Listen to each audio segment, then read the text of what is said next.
Right, okay. Hi, my name is Joe, or as most people know me as Dopey Joe.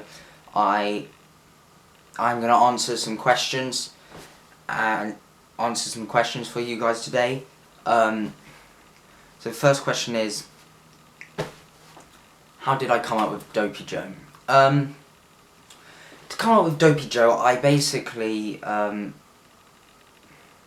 I was at my friend's house, and I was having a sleepover, and I basically created in there where I thought, this is awesome. Like, we were like planning on doing a band called RTJ, and I mean, it might happen when this video is out. I'm not sure if we're still doing it.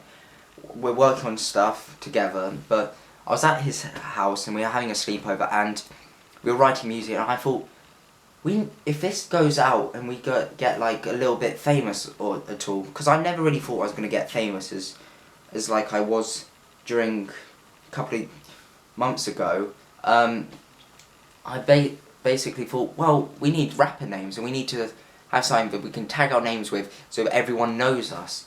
So I thought something that reflects me, but it was a bit dodgy what I was saying with Dopey Joe. Like, it was like I was talking about drugs and stuff, but it's not. This is where everyone gets a mistake. Everyone thinks I'm high on drugs.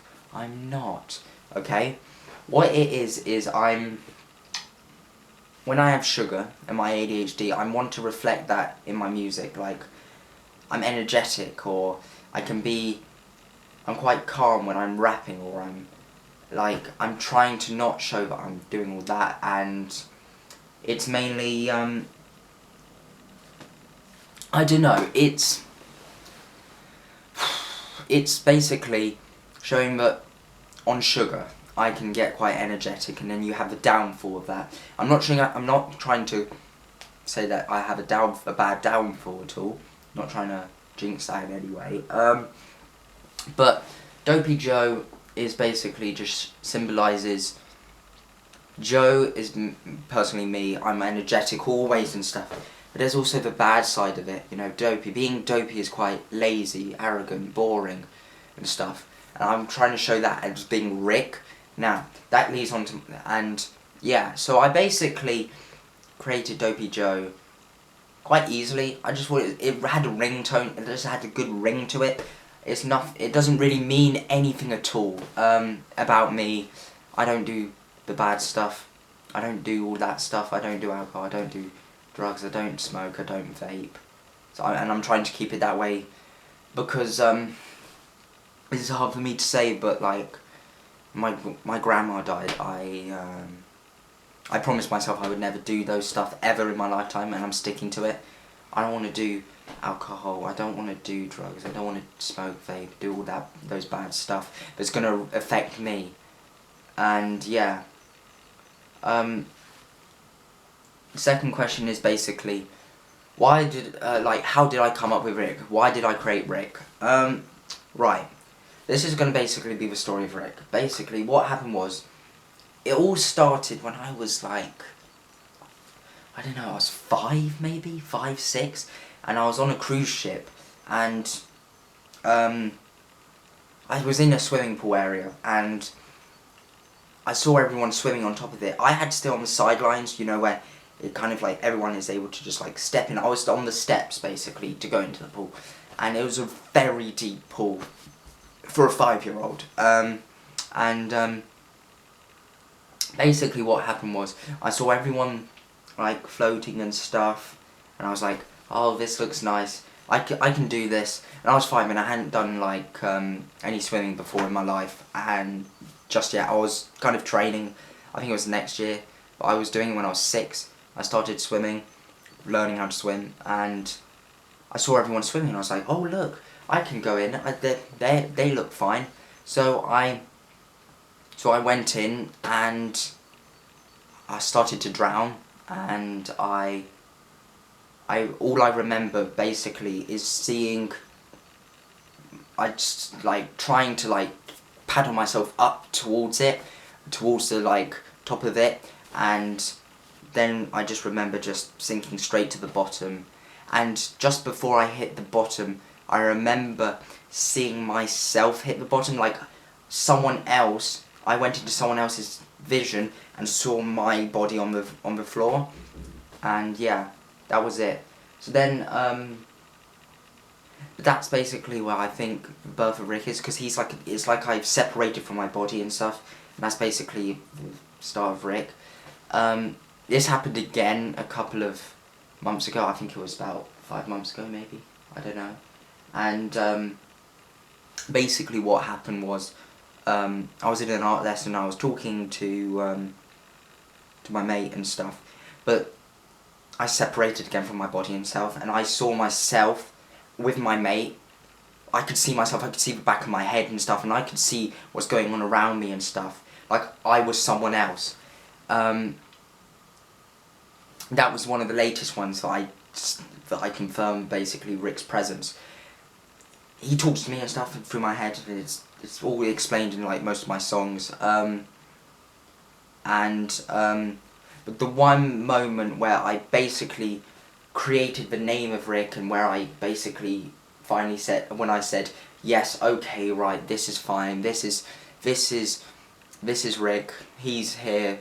What he looks like, what my character, what characteristics is he, was during lockdown, and lockdown was during COVID time was absolutely horrendous for me. I suffered incredibly. I had bad mental health. I was locked up in my, not actually locked up in my room because I caught COVID, and there's a video on my laptop of me recording. I mean it's like I'm actually, like, I was worried about myself possibly, because I went basically insane for being, like, I literally went insane for staying indoors so long, and I hated lockdown. And that's basically, I knew it, like, and I started getting these voices inside my head, like, oh, maybe we should go outside, do this stuff, or like, and then it started like talking to me and stuff, and I started having, and like, I had videos of me literally talking to myself when no one's around, and that's when I basically created Rick. He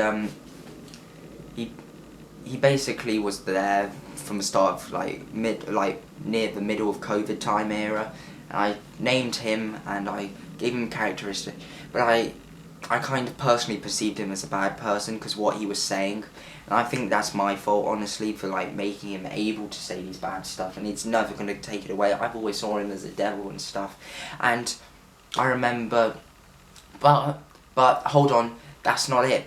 Like, Rick used to be, I used to say when I was about 8 or stuff, that I was like, oh mum, there's a devil on my shoulder and there's an angel on my shoulder and stuff. I haven't explored the angel on my shoulder. I'm probably going to say that's Dopey Joe. But the devil, and my mum was like coming into my bedroom saying every night, just like, don't let that little one bite you. He's small, he's tiny, he's useless, don't care about him and stuff. But like, I didn't actually personally, like, I personally knew him like very deep down, and I knew that this was actually real in some ways, but I couldn't perceive it that he was real. Next question is, but that's just basically the birth of Rick, and he's basically actually quite a massive friend to me, honestly. He helps me through a lot of stuff. Like, just before my my GCSEs, I mean, I don't know what to say, it was probably one of the worst a week in my life, where I couldn't open my eyes. I literally had my eyes shut. I heard voices, they were screaming, and I was like, in bed I was shaking. I was like I was literally like, you know, you looked on something like on The Exorcism or the Conjuring House, like I was like physically being like I felt like I was being attacked, honestly. That scared the whole my mum and my dad mainly, and it was mainly because my pills that I had for ADHD, they had run out and I hadn't taken it, and I had all this stress and stuff built up, and like I was working out with Rick and stuff, like trying to become friends and talk about stuff, and then as soon as I stopped taking the pills, Rick was like, this is my freedom, I have a chance now to abuse and attack Joe. and that's basically what I believe happened. Yeah, so the next question is, what's the meaning behind my whole album, behind the whole EP, Dopey Joe Dissed Me? Firstly, if you notice, EP, Dissed Me, it rhymes. I wanted to add that as just a little like Easter egg into the whole thing. I would say I was mainly trying to look at the rawness of my thing. Like, dissing someone isn't nice. Like, why would I put on a nice beat, have some nice catchy flows and stuff, when I'm not here trying to be nice. If you want me to be nice personally, I will say nice things, I will talk about nice things and stuff, and I'll have a nice beat and everyone can jump out and enjoy it and stuff.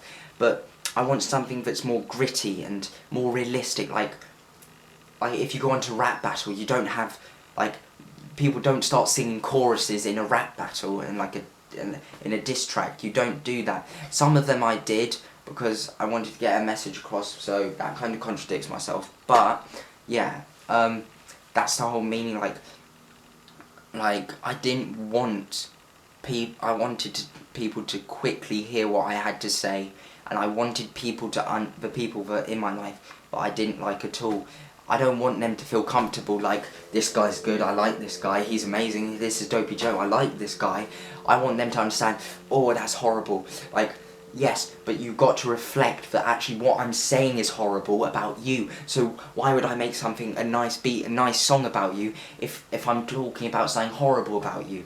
I want it to all work. That's a different type of flow, really, honestly. And Dopey Joe has a unique flow. I've had loads of people like, oh, you look like Eminem, you act like Eminem and stuff. For fuck's sake, I'm not. Honestly, I ain't at all Eminem. I had this style, I had these thoughts before I listened to Eminem, like, fully. Rick was before Eminem. I hadn't even heard of Eminem before Rick, and I'd always thought about making rap music before him.